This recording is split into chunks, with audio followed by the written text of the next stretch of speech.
Mist and rust. The rain in Iron Bay always tasted like rust. It was the 5th year of my blindness, and the 5th year I'd been living in the basement of Elena Vance's house. For a blind man, this weather was the worst.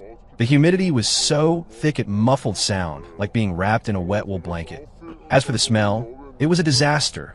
The rot rising from the sewers, the moldy dust of the peeling walls, and the acidic scent of anxiety radiating from everyone deprived of sunlight. It was all amplified infinitely. I felt my way to the stove. I couldn't see, but I knew the position of the clay pot. My fingertips were covered in thick calluses, developed over the last 2 years from reading Braille and grinding my knuckles against rough walls to keep my combat edge. 3 inches left is the salt, 2 inches right is the dried orange peel. I recited the layout in my mind, moving with the precision of a mechanical arm. As long as my hand didn't shake. Unfortunately, today was an exception. It was likely the footsteps outside, the distinct sound of custom tactical boots hitting the waterlogged pavement. The friction of the rubber soles against the ground was 0, 5 seconds faster than usual. She was back, and she was in a bad mood. My hand trembled, and scalding broth splashed onto the back of my hand. HSS. I gritted my teeth, keeping the noise down. This level of pain was nothing for someone who had broken 3 ribs in the tactical unit. But I flinched instinctively, knocking over the metal ladle. It hit the floor with a loud clang. The crisp sound was piercing in the silent basement. The door swung open. A scent mixed of men's cologne, not hers, cheap instant coffee, and the faint residue of gunpowder instantly diluted the aroma of the broth. It was Elena. "What are you doing?" Her voice was cold, colder than the rain outside. It was the authority of someone used to commanding from a high position, the only tone she had used with me for 5 years. I hid my scalded hand behind my back and forced a smile that I hoped looked gentle. The weather report said a heavy storm is coming tonight. Your stomach acts up in this weather. I made some herbal broth with dried orange peel to help you sleep. Silence. I couldn't hear any change in her breathing, only the ripping sound of Velcro as she unfastened her police utility belt. "I don't need it," she said, crisp and sharp. "Caleb, how many times have I told you? You are a blind man now, not the invincible tactical captain. You can't even take care of yourself. Can you stop causing trouble in this cramped space?" My smile froze, making me feel like a pathetic clown. "I was just trying to help." I tried to explain. "Help?" Elena scoffed, her footsteps approaching. I felt a wave of heat as she came close, her body heat, followed by the sound of the clay pot being lifted. Splash. The scalding broth, the result of 2 hours of my effort, was dumped directly into the trash can. In that moment, I felt it wasn't just broth being poured away, but the last shred of my dignity. I'm not hungry, and I don't eat things made by a cripple. It makes me feel like I'm giving you charity. She slammed the pot back onto the stove, not even glancing at the hand I held behind my back. "Clean this up. Don't let Leo see it. I don't want my child thinking his Uncle Caleb is just a nanny who circles the stove." With that, she turned and left. The sound of her high-heeled tactical boots climbing the stairs faded until the thud of the heavy security door on the first floor cut off that bright, shiny world. I stood there listening to the viscous broth sliding down the plastic liner of the trash can. Was that the sound of a heart breaking? No, just the physical phenomenon of starch gelatinization. I smiled self-deprecatingly, crouched down, and groped for the ladle. My fingertips touched the cold floor, then the scalding puddle. The burn on my hand began to sting fiercely, but I felt that the pain made me feel incredibly real. At least it proved I was still alive, living like a rat in this sunless basement. Cold Rain Elena leaned back on the sofa in the first-floor living room, rubbing her temples in exhaustion. The rain outside was getting heavier, drumming against the bulletproof glass with a dull thud. Iron Bay hadn't been peaceful lately. The Raymond case was like a boulder crushing everyone at the precinct. 3 victims in a row, all missing on rainy nights. 3 days later, their bodies would appear in some corner of the city, skin peeled clean off, like carefully processed works of art. Damn it. Elena looked at the messy files on the coffee table, the report just sent over by forensics. No fingerprints, no DNA, even the footprints had been washed clean by the rain. The killer was a ghost. "Mom, where's Uncle Caleb?" A young, tender voice interrupted her thoughts. 5-year-old Leo stood at the bedroom door, clutching a worn-out teddy bear and rubbing his sleepy eyes. He was the son of a fallen hero. In that tragic operation 5 years ago, his biological father, who was also Caleb's second-in-command, had been blown to pieces. Elena's heart softened. She walked over and picked the child up. "Uncle Caleb is resting in the basement. Don't disturb him. But I smell broth. It smells so good, Leo sniffed. Uncle Caleb makes the best food. Elena's expression stiffened for a second. She remembered the pot she had just dumped into the trash, and Caleb's hand trembling slightly behind his back. She had seen it. As a veteran detective, her observation skills were razor-sharp. She saw the angry red blister on Caleb's hand and the twitching muscle at the corner of his eye when he forced that smile. But she couldn't control her emotions. Whenever she saw Caleb's submissive, cautious demeanor, she remembered the ace of the tactical unit who had commanded with such confidence amidst a hail of bullets 5 years ago. The Caleb of that time was the light, everyone's faith. But this blind man now, he made her angry. Angry at his incompetence, and even more angry at herself for being powerless to stop it all. That's the smell of takeout. Elena lied, tucking Leo back into bed. Go to sleep. You have kindergarten tomorrow. After soothing the child, Elena returned to the living room. Her phone on the coffee table buzzed. It was a mass message from the department brass, or more accurately, a victory announcement. Warm welcome to FBI criminal psychology consultant Dr. Julian Reed returning to the country. A welcome gala will be held at the precinct tomorrow. The holographic data forensics system Dr. Reed brings will be the key to cracking the Raymond case. Attached was a photo. Julian was wearing a tailored suit, his eyes behind gold-rimmed glasses shining with confidence. Behind him was a massive screen scrolling with complex data streams. Elena stared at the photo with a complicated expression. 5 years ago, Julian was also a member of the task force. Back then, he was an inconspicuous technical consultant, always dimmed by Caleb's brilliance. Who would have thought the tables would turn so completely? Caleb had become a useless invalid, and Julian had become a savior. Data, Elena Muteret. She used to hate cold data. She believed in the intuition and field sense Caleb had taught her. But the disastrous failure 5 years ago made her completely reject the past. Intuition got her teammates killed.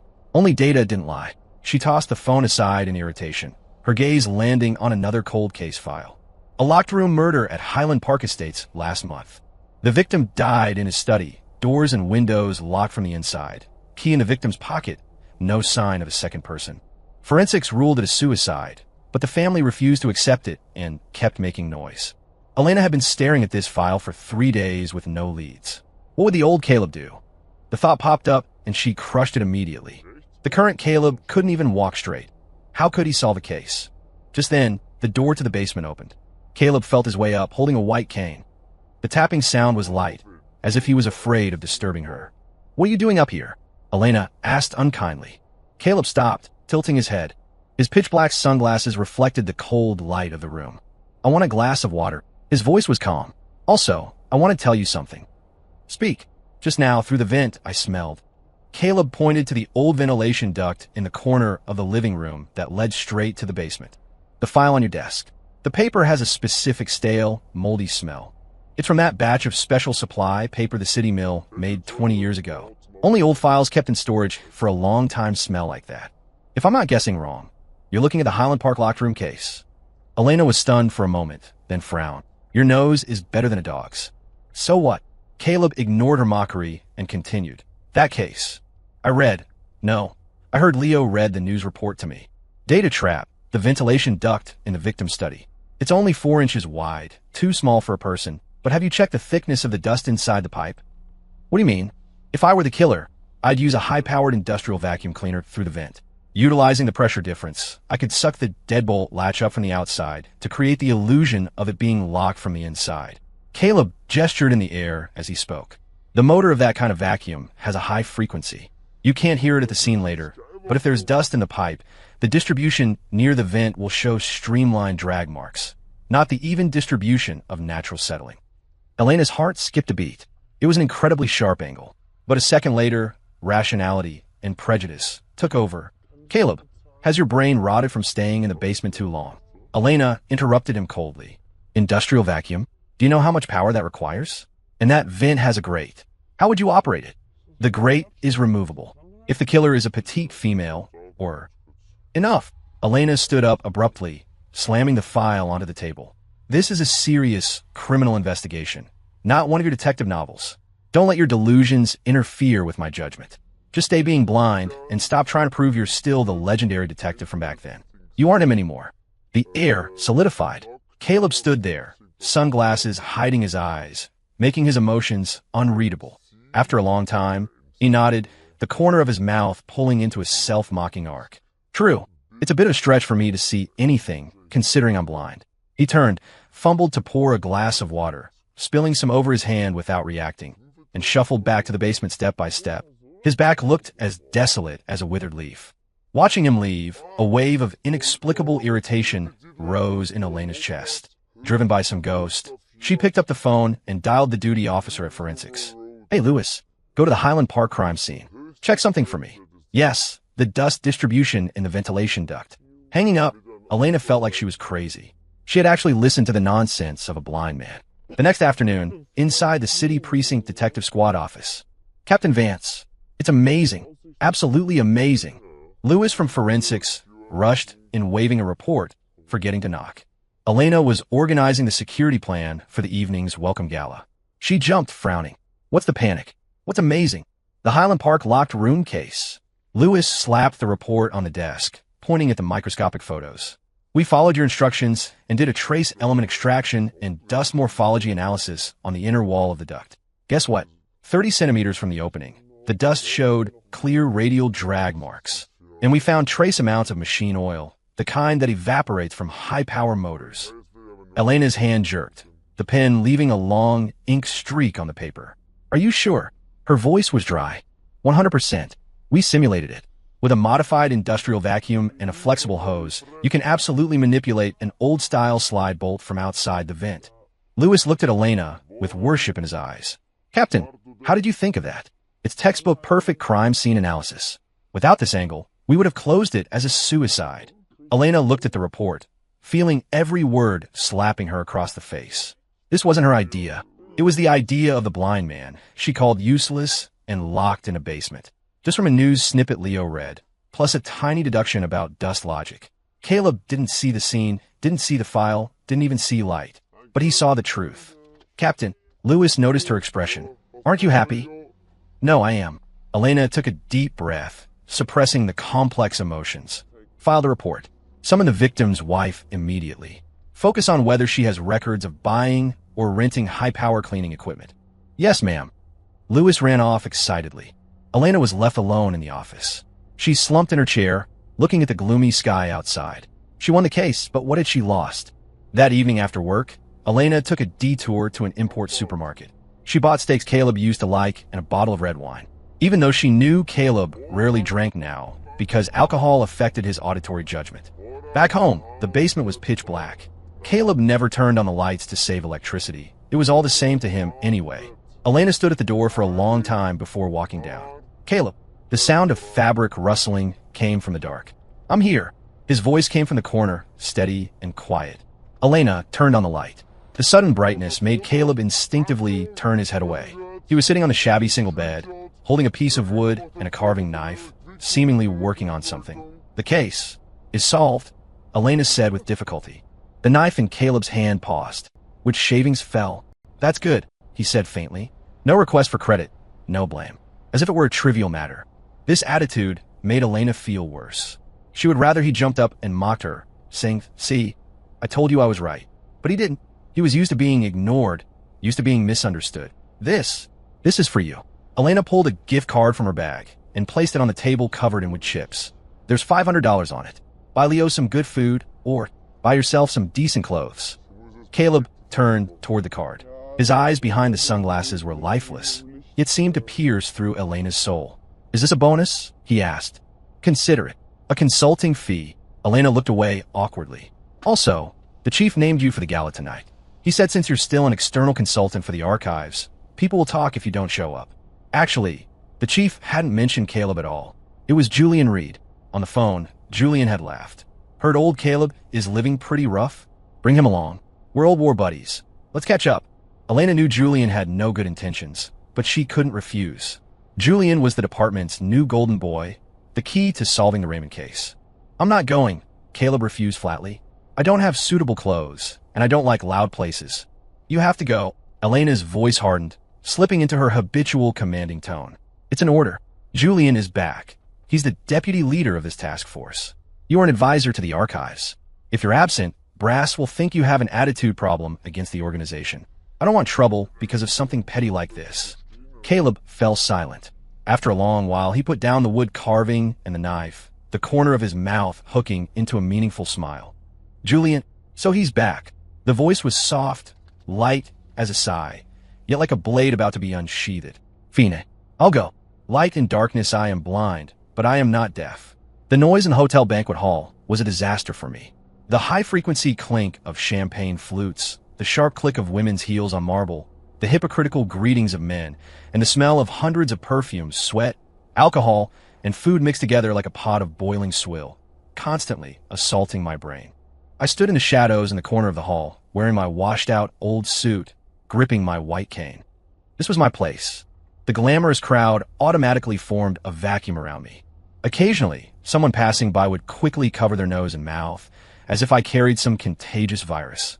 Well, isn't this our legendary detective, Caleb Stone? A magnetic voice, dripping with artificially constructed warmth, pierced through the noise. 5 years had passed, but I would recognize that voice even if it were burned to ash. Julian Reed, the man who cowered behind me 5 years ago, now standing in the spotlight. I smelled him. Custom Royal Oak Cologne. Top notes of citrus, middle notes of sandalwood. Expensive, but it couldn't mask the nauseating scent of hormones beneath his skin. Arrogance, pride, and the twisted pleasure of seeing me in this destitute state. Dr. Reed. I nodded slightly, not moving. A hand landed on my shoulder, heavy and provocative. Dr. Reed? Too formal. Call me Julian. Julian's voice was loud, instantly attracting the attention of the circle around us. All eyes focused here, like countless needles pricking my skin. Everyone. Julian raised his wine glass, announcing loudly. Let me introduce you. This is the legend of the Iron Bay Police Department, Caleb Stone, the former occupant of the position I hold now. If not for his sacrifice back then, how would I, Julian Reed, have this opportunity today? Low laughter rippled through the crowd. It was the mockery of a loser. Old Caleb, I heard you're living in Captain Vance's basement now. Julian leaned close to my ear, lowering his voice, his tone full of malice. How did you end up like this? If you need money, tell me. I just bought a villa. I need a security guard for the gate. The pay is definitely better than the archives. My fingers on the cane tightened, knuckles turning white. But I held back, because I knew Elena was nearby. I could smell her cold scent approaching. Julian, you've had too much to drink. Elena's voice cut in. Oh, Captain Vance is heartbroken. Julian laughed loudly, turning to grab a cup of hot coffee from a waiter's tray. Here, old Caleb, this is freshly brewed Blue Mountain. Wake yourself up. Don't always stand there with a stern face behind sunglasses. People might think you're here to collect a debt. He handed the coffee over. I reached out to take it. Just as my fingers were about to touch the cup, Julian's wrist twitched with extreme subtlety. The angle was calculated perfectly. Splash. The scalding brown liquid poured mostly over the back of my hand, with some splashing onto my white shirt, leaving an ugly stain. Oh, I let out a short cry of pain. My hand instantly blistered red. The cane slipped from my grip, clattering to the floor and rolling away. Oh my God, Caleb, why are you so careless? Julian shouted exaggeratedly, his face written with surprise and concern. He even pulled out a handkerchief as if to wipe me down. Can't even hold a cup steady? It seems this disability really does affect your life. The room went into an uproar. No one blamed Julian. Everyone was whispering, discussing the clumsiness and pathetic state of the blind man. At that moment, the pain was secondary. The shame of being stripped naked and exhibited to the crowd made me want to dig a hole and bury myself right there. I instinctively turned my head, seeking Elena's direction. Even though I knew she couldn't see my eyes, I was instinctively begging for help. You are the captain. You know my skills. You know that even if I'm blind, my hands are steady. You know Julian did this on purpose. You'll speak up for me, right? Enough. Elena's voice rang out. A spark of hope lit up in my heart. However, the next second, that hope was thoroughly extinguished. She didn't look at Julian. She walked up to me, her tone carrying that familiar frustration of iron failing to become steel. Stop embarrassing yourself here. She lowered her voice, every word a slap in the face. Dr. Reed kindly poured you coffee, and you can't even handle that? Look at yourself now. Where's there a single trace of a police officer? My world went completely silent in that moment. The laughter, Julian's fake apologies, the music, it all vanished. I could only hear the sound of my own heart beating. Once, twice, slow and heavy. So, in your eyes, I have fallen this low. Even the most basic trust no longer exists. I slowly crouched down, groping along the floor. The cane had rolled a bit far, just like the distance between her and me. Apologies, I found the cane and stood straight again, my face returning to that deadwater calm.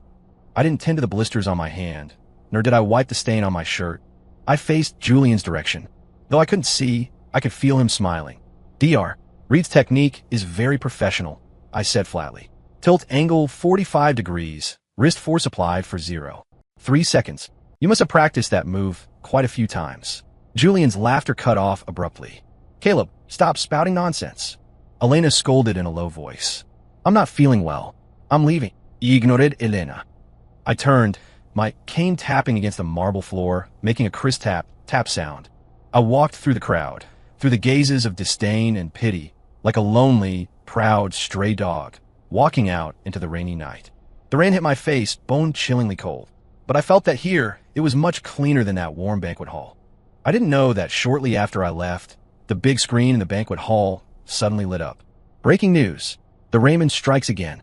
A fourth victim has appeared on the west side.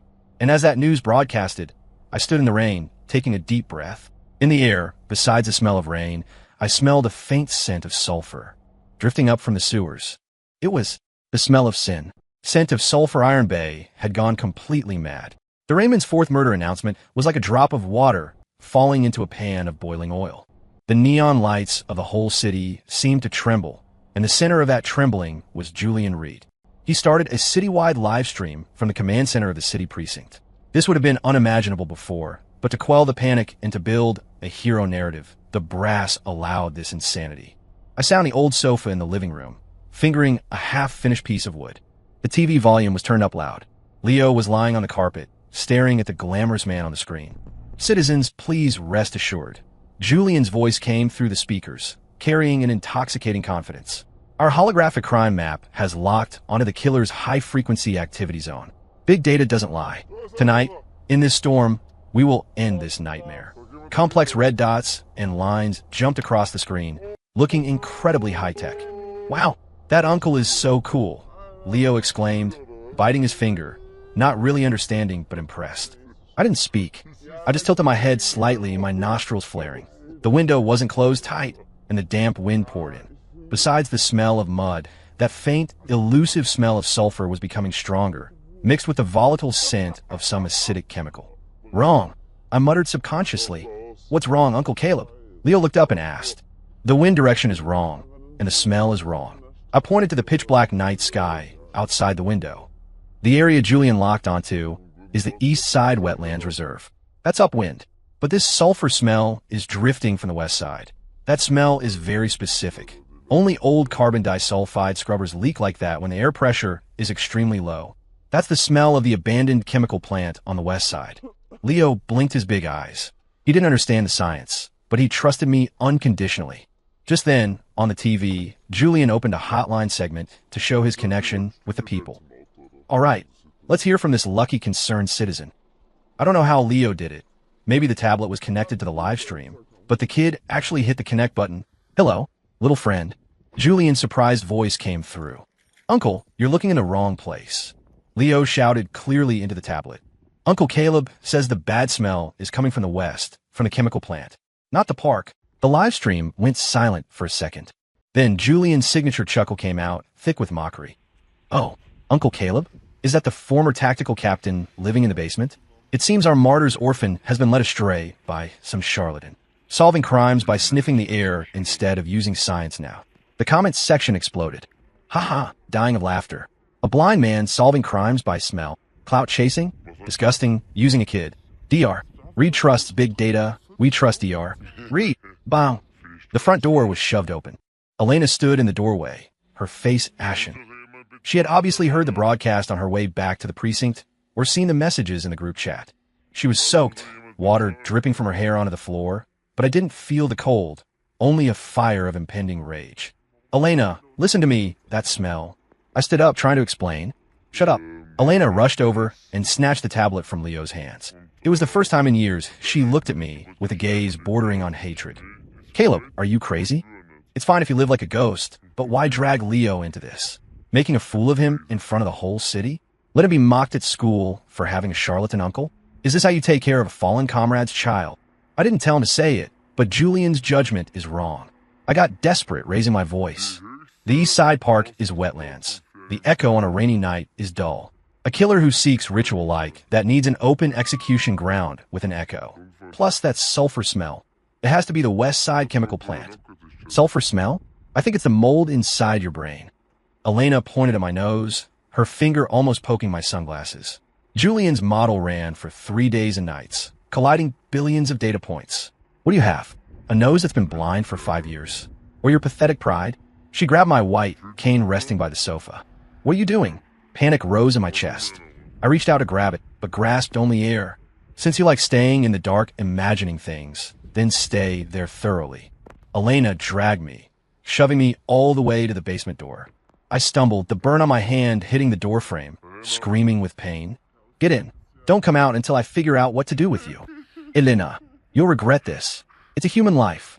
I clawed at the door frame, screaming. West Side Chemical Plant. To send a patrol car to check. I beg you. Bang. My answer was the heavy sound of the door closing and the click of the lock turning, followed by the sound of the key being pulled out. Mommy, don't lock, Uncle Caleb. Leo's crying voice sounded outside. Go to your room. You're not allowed to listen to him anymore. Footsteps faded away. I slumped on the cold concrete floor, my hands empty. My cane was taken. For a blind man, that was equivalent to having my legs broken. But I couldn't care about that. I pressed my face against the crack of the door, inhaling desperately. The sulfur smell was getting stronger. It was even mixed with a trace of the rust-like scent of blood. Sounds of despair. The basement was deadly silent, save for the wind whistling through the ventilation duct like the whimpering of a beast. Without my cane, I could only crawl back to the bed like some mollusk. Time passed second by second. I couldn't hear a clock, but I could judge the time by the changes in the rain outside. It was probably around 9:00 p.m. The storm was torrential. To ordinary people, a rainy night is just the noise of rain. But to me, the sound of rain is the paint that constructs the world. Rain hitting mud is a thud. Hitting metal is a clink. Hitting puddles is a splash.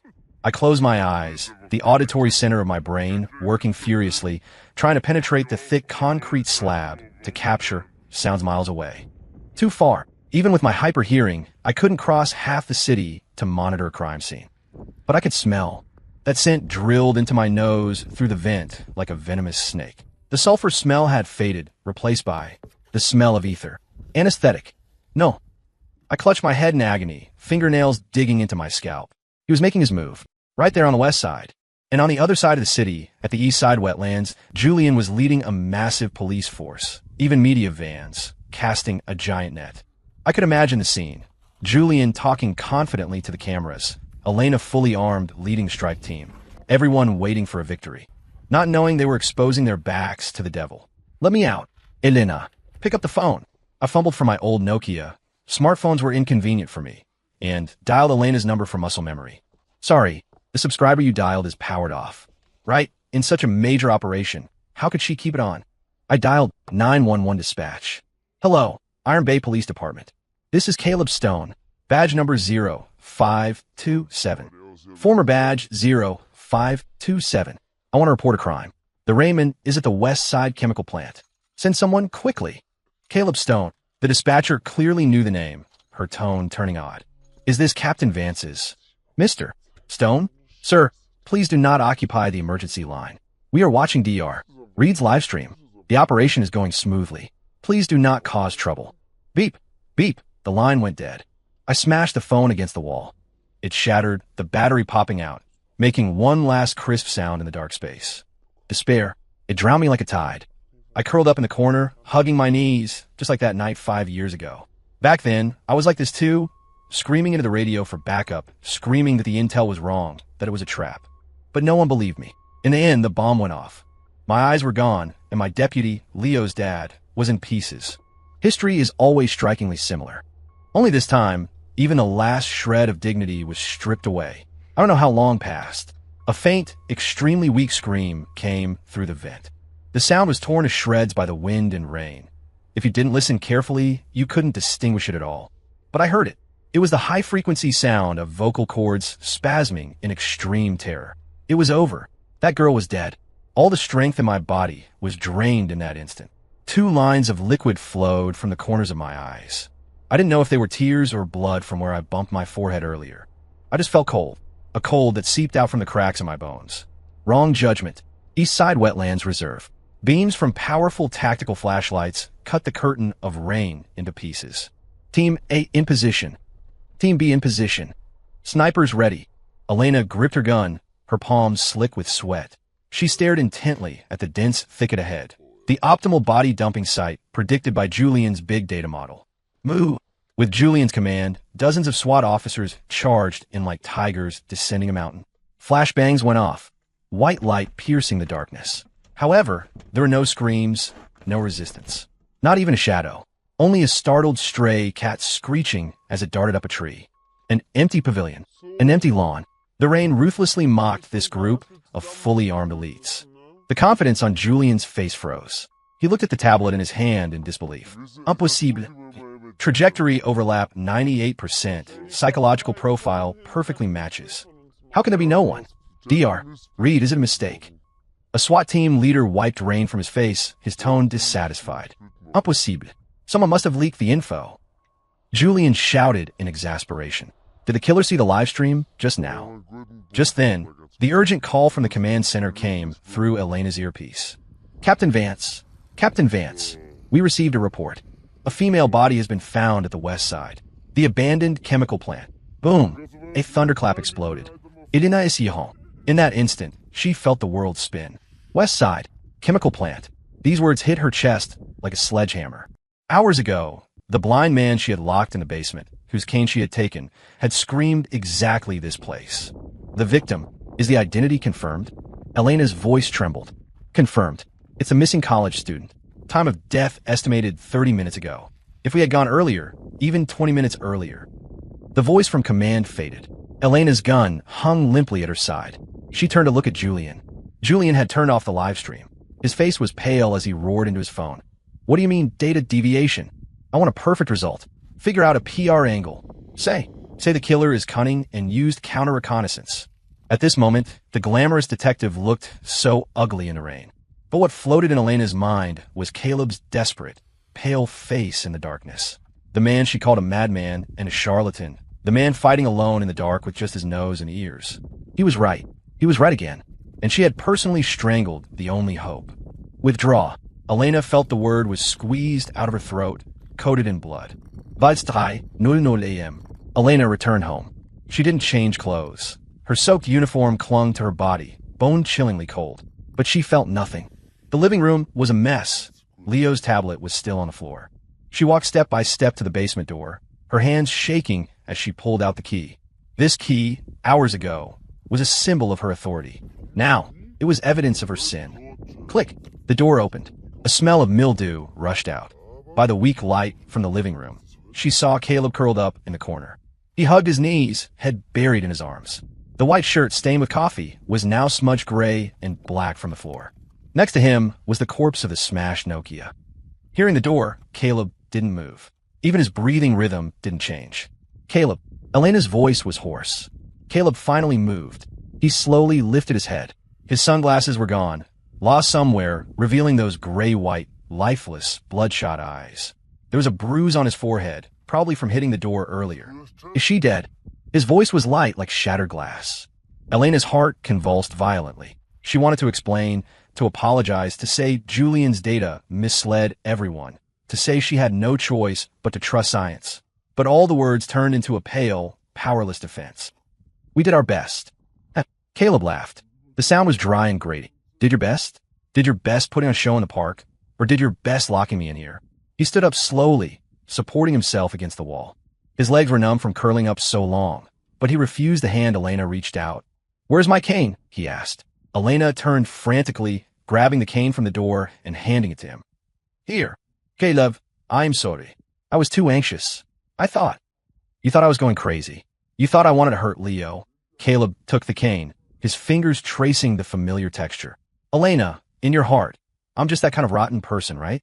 No, Forget it. Caleb interrupted her. The grief and indignation on his face suddenly vanished, replaced by a dead silence that made one's heart panic.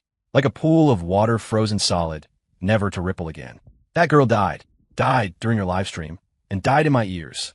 Caleb put on his sunglasses, covering those hollow eyes. I'm tired, Captain Vance.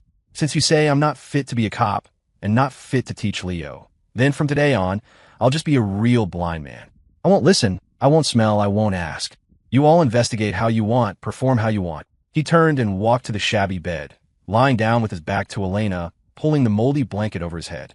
Close the door gently. Don't wake Leo. Elena stood at the door, looking at the back that lay there like a corpse. Tears finally burst from her eyes. She knew some things, once broken, could never be put back together. The rain outside was still falling, but in this moment, Caleb had built a high wall in his heart. A wall she could never climb over again. Bait planned for the next 3 days. The air in Iron Bay seemed to solidify. The death of the college student was a slap in the face to the police. Public opinion was in an uproar. Although PR tried desperately to push the blame onto the cunning killer and force majeure, cracks appeared in Julian's God Cop halo. Inside the precinct conference room, smoke filled the air. The dark circles under Julian's eyes were visible even behind his gold-rimmed glasses. He tugged his tie irritably, pointing at the new model on the big screen. After correction, we've locked onto the killer's final hideout, the abandoned container terminal. This time, it won't be wrong. Dr. Reed, an old detective, couldn't help but speak up. Last time at the chemical plant. Last time was an accident. Julian slammed the table, his eyes dark. This time, to ensure success, we need comprehensive sensory support. I propose initiating the bait plan. Everyone looked at him. Julian pushed up his glasses, his gaze landing on Elena, who had been silent. Captain Vance, the killer, is a paranoid perfectionist. He has a pathological desire to destroy broken things. We need a bait, a disabled person who is familiar with police operations but appears harmless, to lure the snake out of the hole. Elena looked up sharply, her pupils constricting. You want to send Caleb? Not to send him to die, but to cooperate. Julian's voice returned to that fake gentleness. The terrain there is complex, the containers are like a maze, and it's storming tonight. Caleb's hearing is a natural radar in that environment. Captain, this is to catch the killer, to stop more girls from being killed. You wouldn't disregard the greater good for personal feelings, would you? Moral Blackmal. It was Julian's best trick. Elena clenched her fists, nails digging into her palms. She wanted to refuse, to say Caleb was already in that state, don't torture him anymore. But the image of the dead girl's pale face flashed in her mind, along with the pressure from the brass. I'll ask him. Elena's voice was as quiet as a mosquito. That night, Elena returned to the basement. Caleb was sharpening his carving knife, the ZZZTZZT sound echoing in the dim space. Caleb, Elena stood behind him, speaking with difficulty. There's an operation. We need your help. Just this once. Once we catch the Raymond, I'll apply to the department to restore your badge, send you to the best eye clinic. The grinding stopped. Caleb didn't turn around. He just blew gently, clearing the wood dust from the blade. You want me to be the bait? Elena Stefanet. Julian said. Don't mention that name. Caleb interrupted her, his tone terrifyingly calm. I'll go. Caleb, if you don't want to. I'm going. Not for you, and not for that man named Reed. Caleb stood up, folded the knife into his sleeve, and picked up the cane from the corner. That killer has a smell I hate. I want to personally wipe that smell from Iron Bay. He put on his sunglasses and turned to face Elena. It was a sense of detachment, purely business. Let's go, Captain Vance. Don't keep your detective waiting. Hunter in the dark, the abandoned docks. The rain here was heavier than in the city. The sea wind carried the smell of salt and rust, howling through thousands of shipping containers like ghosts and wolves. I was positioned on the side of a command vehicle. No bulletproof vest. Julian said it would alert the killer. Hilarious. A blind man is the best target. Did we really need to act? Julian's voice came through the earpiece from the comfort of the command center miles away. All units. Thermal imaging shows the target near the red containers in Zone A. Captain Vance, lead the breach from the front. Caleb, you go towards Zone B. Make some noise. Zone B. I stood in the rain, not moving immediately. The rain tapping on surrounding objects built a gray 3D map in my mind through endless echoes. 50 meters to the left, a pile of hollow metal pipes, crisp ringing. 30 meters to the right, stacked containers 3 high blocking the wind. And in the farther Zone C, from the direction of a towering crane control cab, came an extremely faint, extremely rhythmic sound. Inhale, exhale, inhale, exhale. Human breathing. Low frequency, slow heart rate. A trained fighter or a psychopath with nerves of steel. But in Zone B, where Julian wanted me to go, I heard a different sound. Tick, tock. The sound of a mechanical clock hand, accompanied by a faint electric buzz. A bomb. Stop. I pressed the headset, shouting, Elena, don't go to Zone A, it's empty. Zone B has a bomb.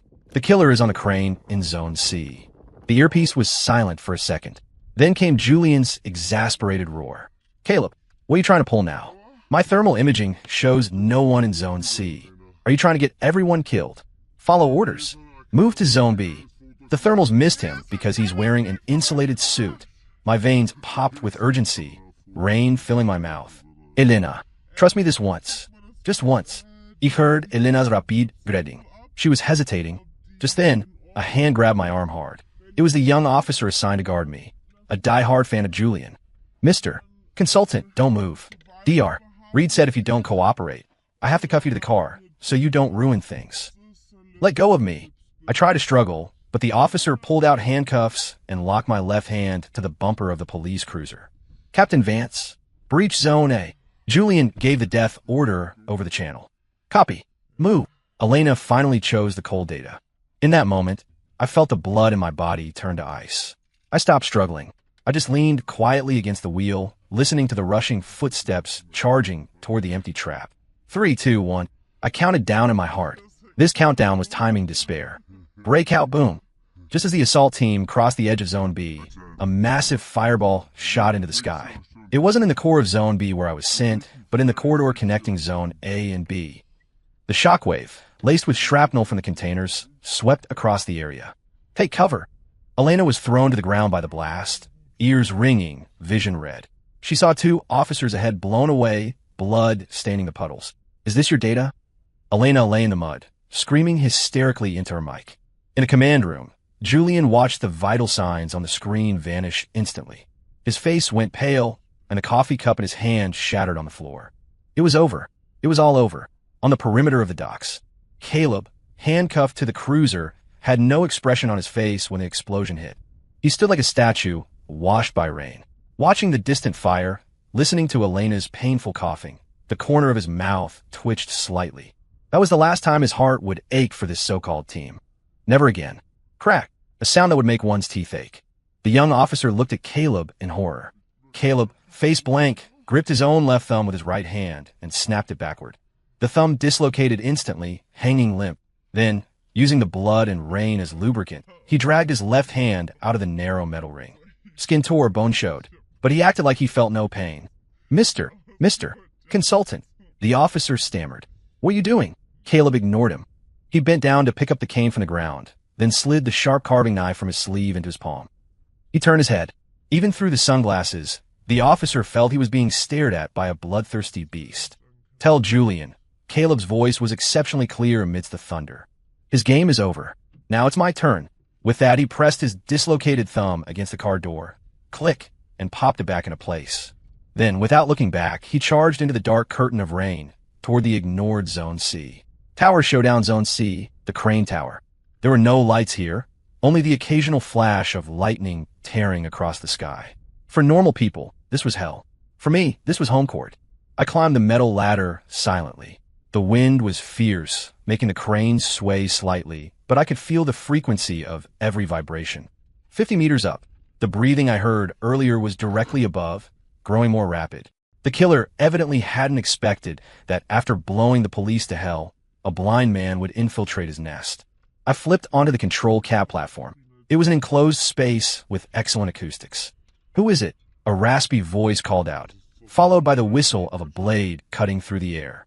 5 years ago, I would have used my eyes to track his movement. Now I didn't need to.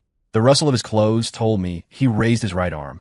His footsteps told me his weight was on his left leg. I sidestepped, the blade slicing past the tip of my nose. My cane struck out like a viper, hitting the ulnar nerve of his knife-wielding wrist with precision. Clang. The knife hit the floor.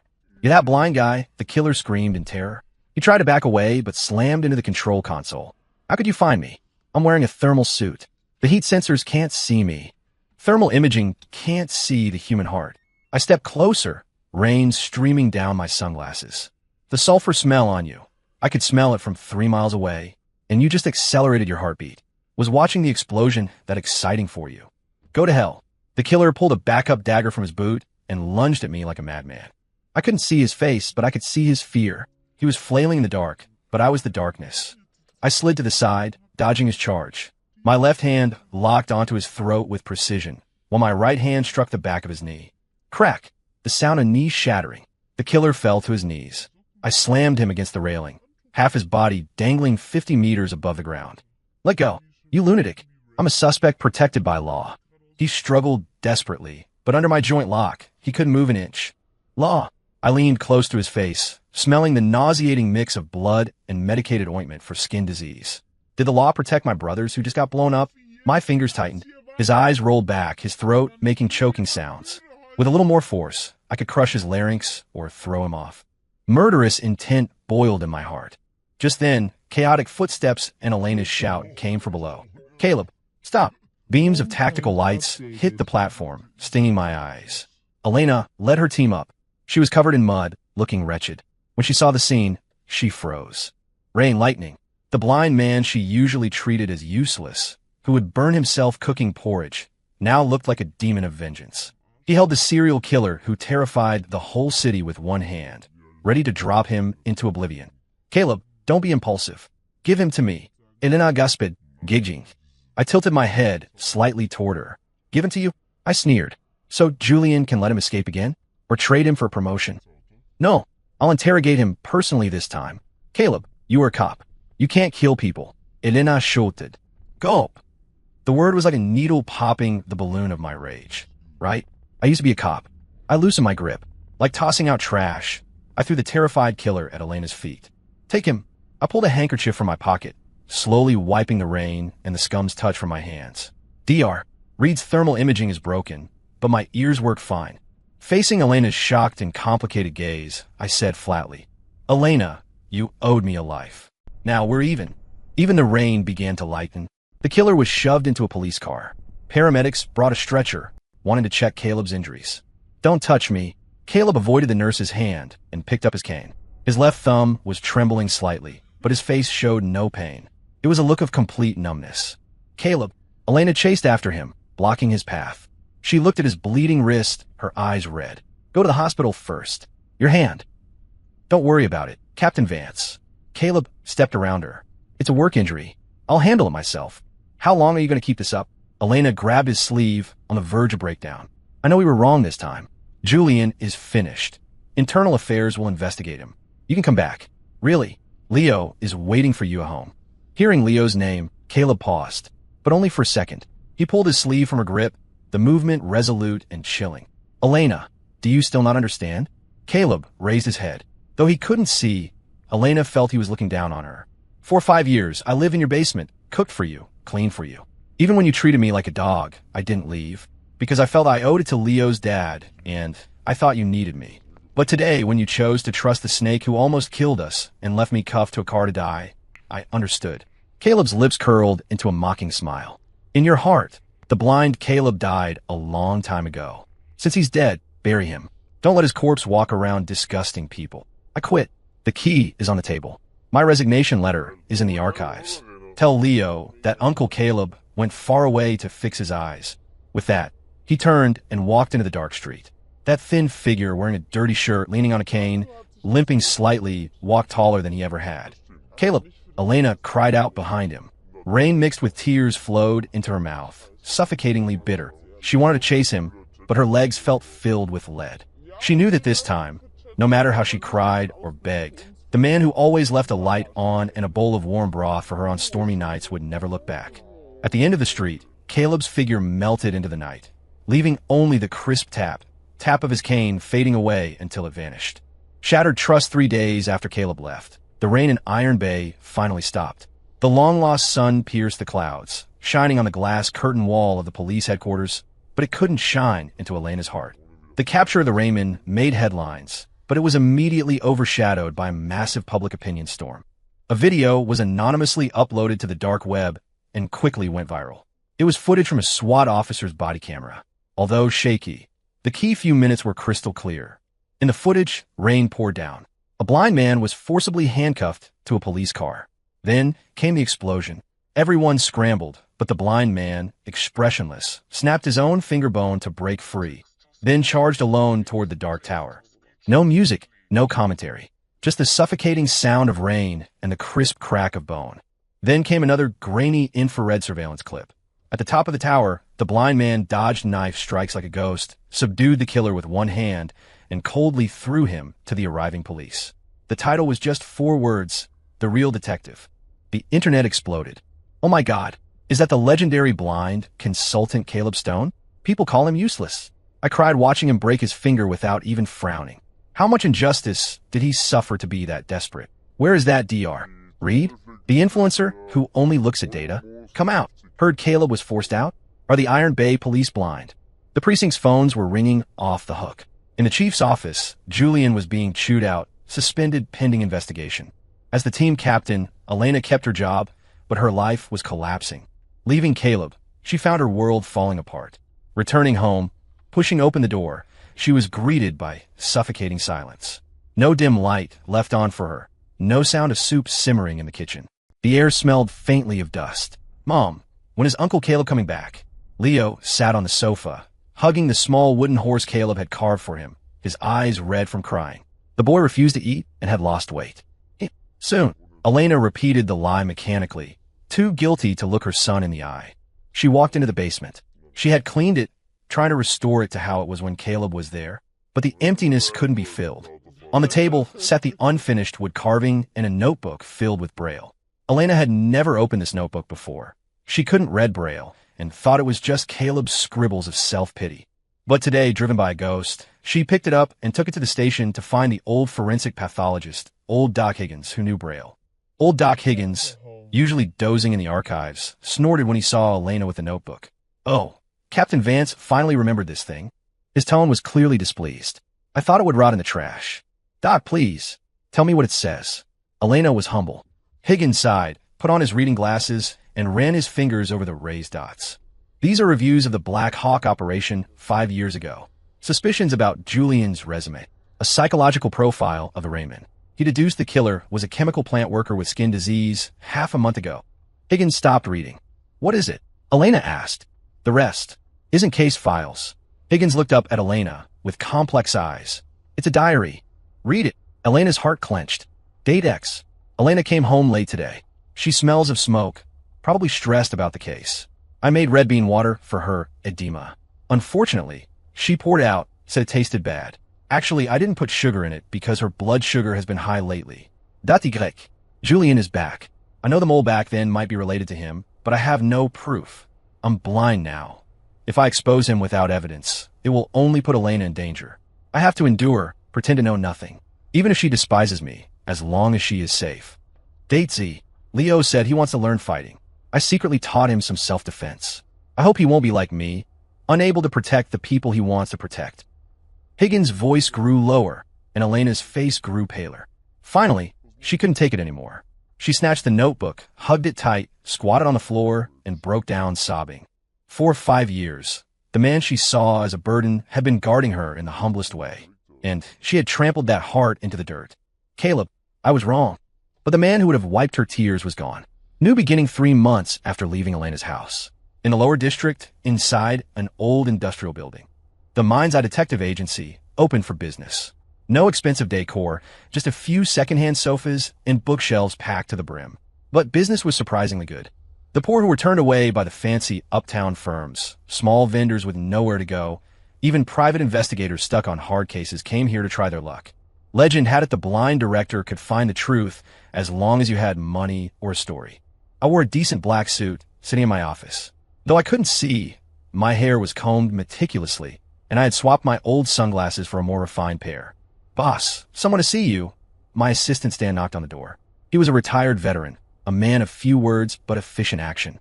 I don't see anyone without an appointment, I said, playing with a coin in my hand. She says, she's police. Stan hesitated, and she's been waiting outside for 3 hours. She's even helping us clean the windows. My fingers paused. The coin dropped onto the desk with a clear ring. The familiar scent had actually drifted in 3 hours ago. A mix of police leather, faint peppermint candy, and a trace of regret. Let her in. The door opened. Elena walked in. I didn't look at her, but I could feel her gaze burning on me. Caleb, her voice trembled. Compared to 3 months ago, it lacked the edge and held more caution. How have you been? Thanks to you, not bad. I took a sip of tea. If you're here to arrest me, show the warrant. If you're here to catch up, sorry, I'm busy. I'm not here to arrest you, Elena said urgently. I'm here to hire you. Oh, I raised an eyebrow. The majestic captain of a detective squad wants to hire a blind man? Can't the great Dr. Reed solve it? At the mention of Julian, Elena bit her lip. Julian is suspended. And there are some cases only you can solve. She placed a file gently on the desk. It's a copycat crime. The MO is identical to the Raymond, but more brutal. The chief specifically asked for your help. Caleb, this involves public safety. Please. I smelled the ink on the file and the cold sweat on Elena's palms. The queen who used to look down on me was now begging. A flash of vindictive pleasure passed through me, leaving only emptiness. I can take it. I stood up, adjusting my cuffs. But my fee is high, and I don't ride in police cars. They're too dirty. Elena stunned for a moment. Then her eyes lit up with surprise. No problem. The department will reimburse the fee. And the car. I'll drive my personal car to pick you up. Every day. I'll serve you like a king. Deal. I picked up my cane, the corner of my mouth lifting slightly. Let's go then, Driver Vance. Mist clears. The people at the precinct were stunned. The blind outcast kicked out of the archives had returned like a king. Elena really acted like a sidekick, opening doors for him, holding his cane, even picking fish bones out of his meal at the cafeteria before serving it to him. Caleb accepted it all with peace of mind. But he wasn't freeloading. In just 2 days, he identified the background noise in a recording left by the copycat, the specific clacking sound of chips from an underground casino, and locked onto the suspect. On the night of the arrest, Julian suddenly appeared at the station entrance. Though suspended, he used connections to try and steal credit and incidentally shut down Caleb's agency. Caleb Stone, you're operating illegally. I have the right to report you. Julian blocked Caleb and Elena, furious. Elena was about to explode, but Caleb stopped her with a hand. He pulled a USB drive from his pocket and threw it right into Julian's hypocritical face. This is evidence of your money laundering through overseas accounts for the last 3 months and audio backups of you selling intel for a green card 5 years ago. Caleb's voice wasn't loud, but it silenced the entire hall. Dr. Reed, I intended to let you dance for a few more days, but you're too loud. You're disturbing my hearing. Julian's face turned white instantly. His legs gave out, and he collapsed to the floor. Take him away. This time, Caleb gave the order, and the detectives instinctively obeyed, cuffing Julian immediately. Elena watched this scene, looking at the man standing under the lights, brilliant even behind sunglasses. Her heart was a mix of flavors. Pride that this was the man she loved.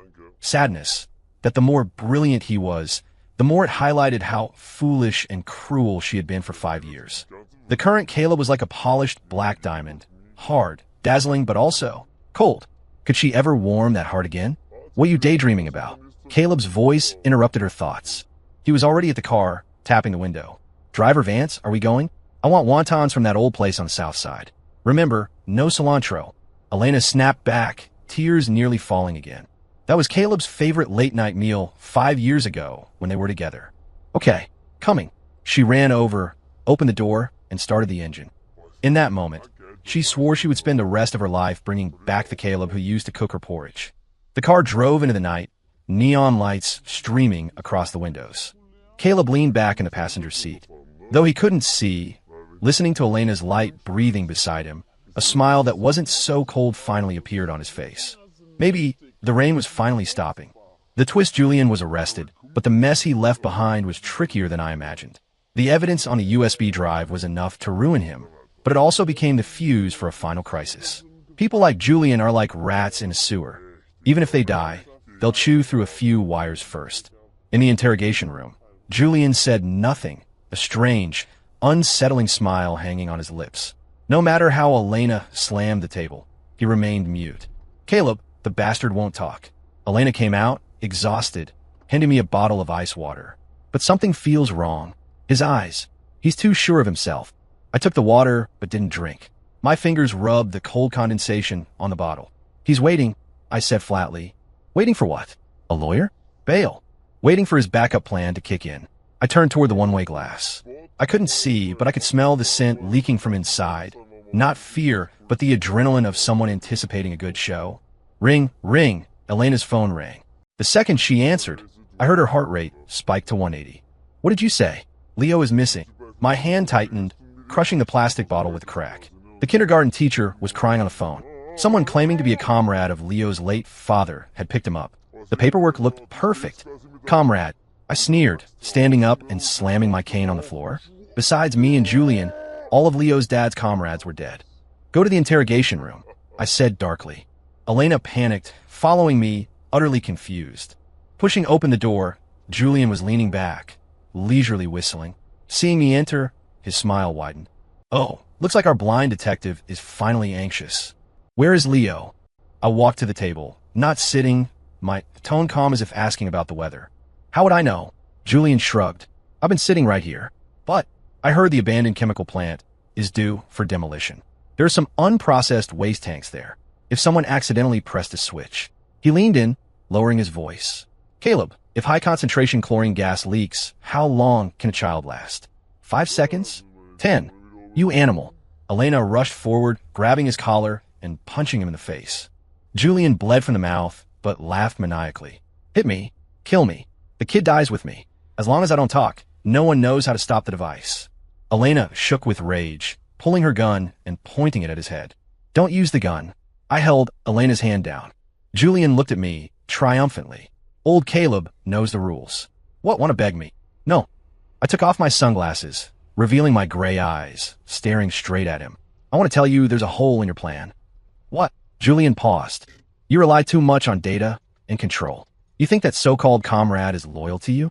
You think only you can stop the device. I turned and walked out firmly. Elena, get the car. To the unfinished skyscraper in the city center. But he said the chemical plant. Elena chased after me. He's lying. I walked and talked. When he said chemical plant, his vocal cords didn't have the constriction of real nervousness. It was a rehearsed line. Also, I smell faint cement dust and high-altitude wind on him. That smell only exists above 200 meters. He scouted the spot yesterday. As for the person who took Leo, I stopped, a cruel smile touching my lips. I already sent Stan from the agency to say hello. Trust me, compared to prison, he'll be much more willing to tell me where Leo is. Rooftop, Dual City Center, the unfinished financial tower. The wind howled, whipping dust and city noise into a frenzy. This was the highest point in Iron Bay, the stage Julian had chosen for his final act. Leo was tied to a concrete pillar, gagged, a complex timing device strapped to him, connected to canisters marked with skull symbols. And Julian's accomplice, his driver, had already been neutralized downstairs by Stan. When Caleb and Elena rushed to the roof, the timer showed 5 minutes left. Don't move. Suddenly, a gunshot rang out from the shadows. Bang! A bullet whizzed past Caleb's ear, hitting the wall behind him. Julian had left a hired gun as a fail-safe. Caleb, watch out! Elena tackled Caleb to the ground. A second shot. This time, Elena grunted, a flower of blood blooming on her shoulder. Elena. Caleb heard the bullet hit flesh. In that instant, the ice around his heart cracked. I'm okay. 9 o'clock direction. Elena was pale, but managed to return fire. A shootout erupted on the roof. But the enemy had the high ground and Leo as a hostage. Elena couldn't get close. Time ticked away. 3 minutes left. Caleb lay on the ground, ear pressed to the rough concrete. He was listening to the wind, the electricity, the breathing of the gunman. Elena, shoot the breaker box. Caleb said suddenly. What? Cut the power to this floor. Make it dark. Elena understood instantly. In the light, there were targets. In the dark, Caleb was a god. Okay. Gritting her teeth against the pain, Elena fired 3 shots at the utility box. ZZT, sparks flew, and the emergency lights died. The rooftop plunged into pitch darkness, only the faint city glow outlining the edges. The gunman panicked. Who's there? Come out. He fired wildly, muzzle flashes blinking in the dark. Caleb stood up. He shed his suit jacket, gripping his cane and carving knife, blending into the night like a Black Panther. To the gunman, darkness was a terrifying abyss. To Caleb, it was an old friend. He heard the rapid heartbeat, the spring of the trigger, the drop of sweat falling. Left front, 10 meters, 3 o'clock. Caleb calculated the distance. He pushed off the ground, moving like a ghost. The gunman felt a breeze, then agonizing pain in his wrist. The gun flew. Before he could react, a cane struck his carotid artery. He collapsed without a sound. Caleb didn't pause. He rushed to Leo. MMPH. Leo struggled. Don't be scared. Uncle is here. Caleb felt the device. Cold metal. Tick, tick, tick. 58 seconds. It was a complex electronic mechanical lock with multiple wires. One wrong cut. Gas released. Caleb, I can't see clearly. Elena clutched her wound, vision blurring. Can you see which wire? I can't see. Caleb's voice was terrifyingly calm. He closed his eyes, pressing his ear to the casing. The world went quiet. He heard the faint click of gears, the hum of current through different wires. Red wire, high frequency, detonator. Blue wire, low frequency, timer. And a yellow wire. No current sound. Mechanical safety. Julian, that lunatic. He disguised the trigger as the safety. 10 seconds. Caleb's fingers pinched the yellow wire. His hand was steady, just like 5 years ago. Even blind, even betting his life. Leo, close your eyes. Snip. Caleb cut the yellow wire without hesitation. Beep. The heart-stopping countdown stopped at the last second. Silence. Then Leo wailed. Caleb let out a long breath, collapsing to the floor. He won. In the darkness, he had won back everything. Regaining light, the hospital. The smell of disinfectant hung in the air. When Elena woke up, it was 3 days later. Her vision was blurry. She couldn't focus on anything. The doctor said it was temporary optic nerve damage from the explosion shockwave and blood loss. Is anyone there? She reached out, panic-stricken. A warm, calloused hand grabbed hers. I'm here. Familiar voice. Caleb. Tears surged. Caleb, I can't see. Am I blind? Doctor says it's temporary. There was a smile in Caleb's voice. But even if you are blind, it doesn't matter. He picked up an apple, peeling it skillfully. The long peel hung down in a single strip. Caleb, I am sorry. Elena choked up. These 5 years. And this time, I owe you too much. I'm useless now, just like you were. Caleb sliced a piece of apple and put it in her mouth, stopping her words. Is it sweet? Elena nodded blankly. Good. Caleb reached out, wiping the tears from her eyes. Though he couldn't see, his touch was heartbreakingly precise. Elena, you are never useless. And you never owed me anything. Caleb's voice turned gentle. 5 years ago, I volunteered to stand in front of you. These 5 years, I stayed voluntarily. Because I knew the tough Captain Vance was actually more fragile than anyone and needed taking care of. Now it's fine. We're a pair of blind folks. Caleb smiled. A genuine smile of release Elena hadn't seen in years. From now on, I'm your eyes. You're my driver. Neither of us gets to complain. Elena laughed through her tears, gripping his hand tightly. Okay, whoever backs out is a coward. Epilogue I. Elena's monologue to sunset was beautiful, or at least Caleb thought so. He held the leash of the guide dog, wearing that peaceful smile I hadn't seen in forever. Leo chased butterflies on the grass nearby. I held Caleb's arm, feeling his muscles relax. He had finally let down his guard, like a bird battered by the storm, finally finding a safe harbor. Elena, he turned, his sunglasses reflecting my gentle face. I used to think the world was too loud, but now I think it's just right. I smiled, fixing his collar, my fingers brushing over his carotid artery. Just a little pressure, and I could stop the blood flow. But I didn't. I just caressed him gently. Yes, just right. I said softly, because as long as I'm here, you don't have to worry about anything. Caleb squeezed my hand, a gesture of total trust. Poor Caleb, the so-called legendary detective, the listener of the wind. In the end, he couldn't hear the mockery in my heartbeat. Caleb's biggest weakness was trusting his senses too much. He thought hearing a heartbeat or smelling hormones meant he understood the human heart. But he didn't know that in this world, some hearts are rusted machines and some blood runs cold. Like mine. 5 years ago, during Operation Black Hawk, everyone thought Julian sold the intel for a green card. True, Julian sold it, but I was the one who fed him that intel through casual conversation. Julian, that greedy idiot, was the perfect scapegoat. And that bomb, Caleb always thought it was bad luck or not enough time. No, I was there. My radio wasn't broken. I heard his call, but I delayed the retreat order by 3 seconds. Just 3 seconds. Enough to kill the annoying, overly righteous deputy, and enough to blind Caleb's dangerously sharp eyes. I love Caleb. Truly, I admired his talent. His deduction was art, but he was too uncontrollable. The old him looked through me, seeing my darkest corners. That made me unsafe.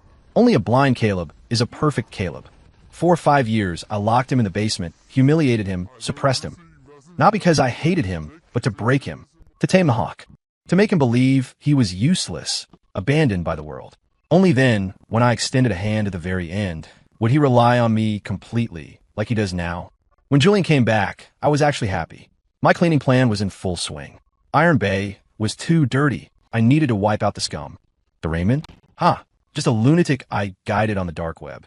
I needed chaos to cover up the disposal of informants who knew too much. But Julian tried to use Caleb as a pawn. That wouldn't do. Caleb is my property, my masterpiece. Only I can destroy him.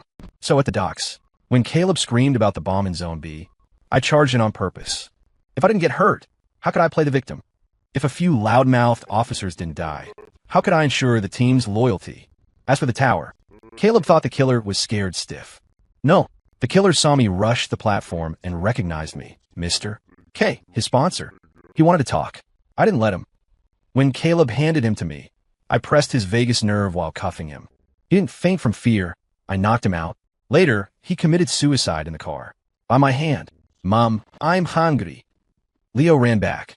He looked so much like his dead father, especially those stupidly righteous eyes. Okay, let's go home.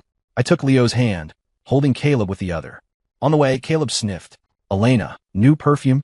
My heart skipped, but I kept my face still. No, what? Nothing. Caleb frowned. Maybe I smelled wrong. A faint bitter almond scent. Maybe wildflowers. I smiled. Not wildflowers. That was the cyanide powder I got on me when visiting Julian's lawyer earlier, to make sure Julian stayed quiet in prison. Even though I cleaned up, Caleb's nose is still so sharp, so cute, and so dangerous. That's why I put a specific sedative in his milk every day, mixed with high-dose vitamins. It dulls the nerves slowly and makes him blind to the sin hormones I secrete. He thinks he's drinking love. He's drinking cage. Late at night, Caleb was asleep. I sat by the bed, looking at his handsome face. I touched the scar by his eye. Caleb, I whispered. You know, Julian didn't lie on that rooftop. The gas device. Only Julian knew how to stop it. The yellow wire Caleb cut wasn't a mechanical safety. It was the detonator. But before I ran up the stairs, I had already locked the trigger program remotely. That life and death race was just a stage I built for you. To give you back your confidence. To make you feel like you saved the world. And save me.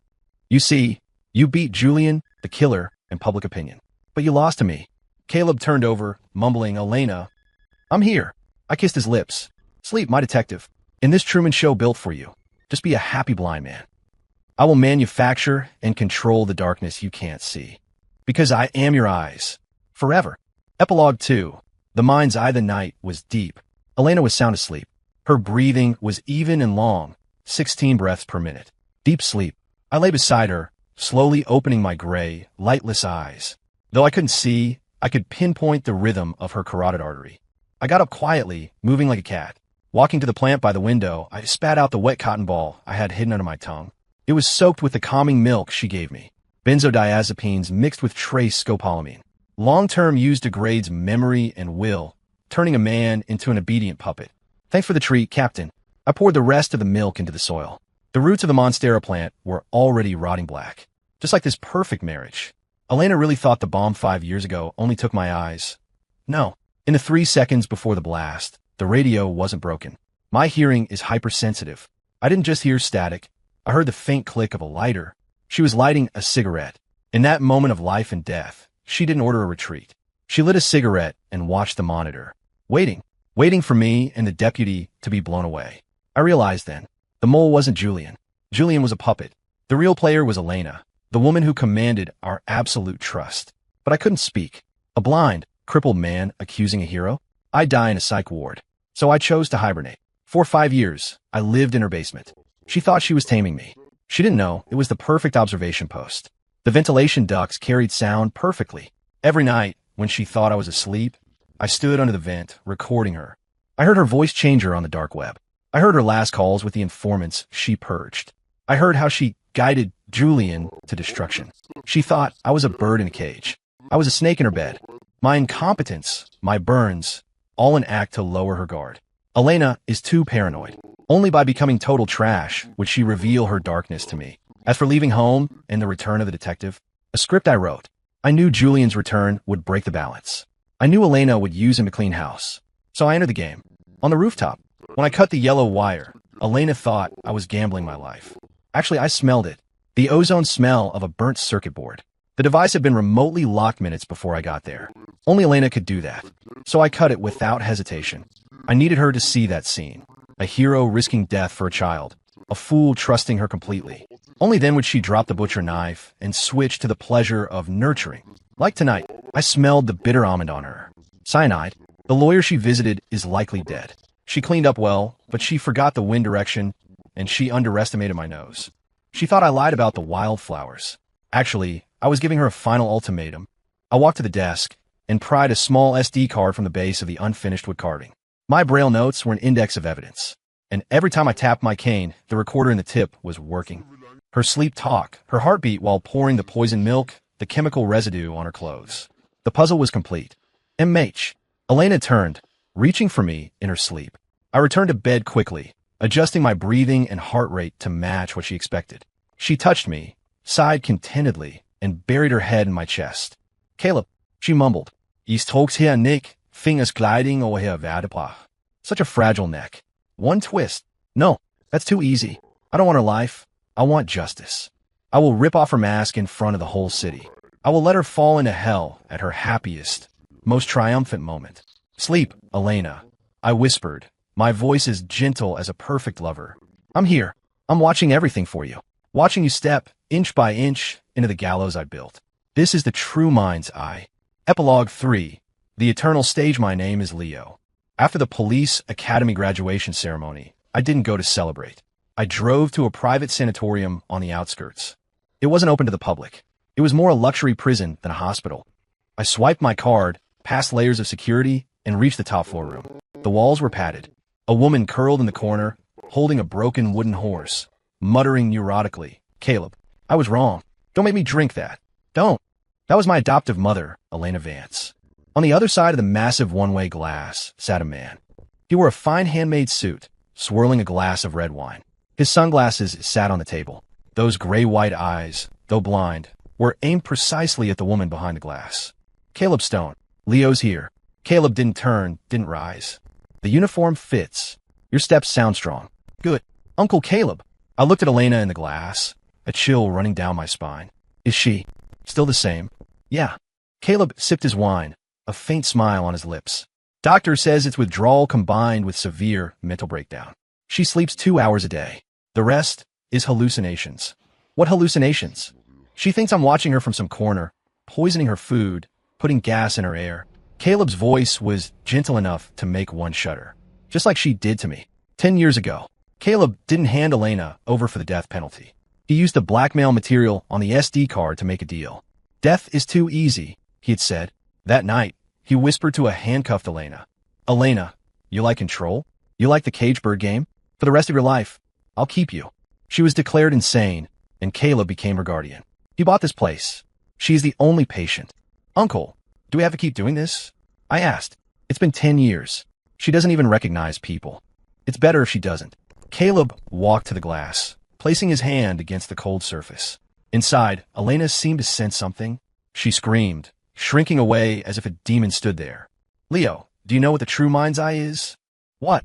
It's making her live in fear, in the nightmare I built, never waking up. Caleb turned to me. She made me think I was trash, made me despair of the world. Now, I'm just returning the gift with interest. He handed me a small pill bottle. Vitamins, mixed with the same chronic hallucinogen she used on him. Go. Time for her medicine. I looked at the bottle. Go. Caleb's voice was warm, but commanding. You're a cop. You have to face sin. Some sins the law can't punish. You have to use magic to defeat magic. I entered the room. Elena saw me and grabbed my pant leg like a lifeline. Now, save mommy. Caleb wants to kill me. He's poisoning the milk. He's watching me. He's watching me. She pointed at the one-way glass, screaming. Even though she couldn't see out, I felt she really saw him. Saw those cold, gray eyes watching her like an ant. Mom, time for medicine. I put the pill in her mouth. Elena struggled. Then her eyes went unfocused. She slumped, drooling, smiling idiotically. Caleb, so tasty. More. I walked out.